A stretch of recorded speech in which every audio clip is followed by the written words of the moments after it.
Gandhinagar railway स्थानकावर केले विष प्राशन. बँकांनी फायनान्स कंपन्यांच्या कर्जवसुलीला कंटाळून चिंचवड येथील कापड विक्रेत्याने कीटकनाशक प्राशन करून आत्महत्या केल्याची घटना शुक्रवारी मध्यरात्री घडली. मंजुनाथ इशप्पा तेगमनी असे त्यांचे नाव होते.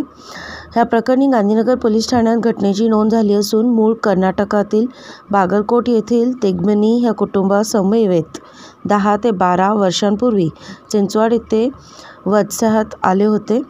गांधीनगर रेल्वे स्थानक परिसरात त्यांनी पूजा साडी सेंटर हे दुकान सुरू केले असता व्यवसायासाठी त्यांनी विविध बँका व फायनान्स कंपन्यांकडून सुमारे 45 ते 50 लाखांचं कर्ज उचलले होते.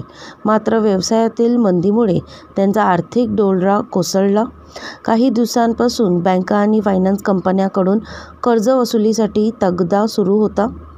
व्यवसायात झालेल्या नुकसान आणि वसुलीचा तगादा यामुळे कंटाळलेल्या तेगमनी यांनी गांधीनगर रेल्वे स्थानकावर कीटकनाशक प्राशन केले. बेशुद्ध अवस्थेत त्यांना शासकीय रुग्णालयात दाखल करण्यात आले. उपचार सुरू असताना मध्यरात्री त्यांचा मृत्यू झाला. गांधीनगर पोलीस ठाण्यामध्ये घटनेची नोंद झाली आहे.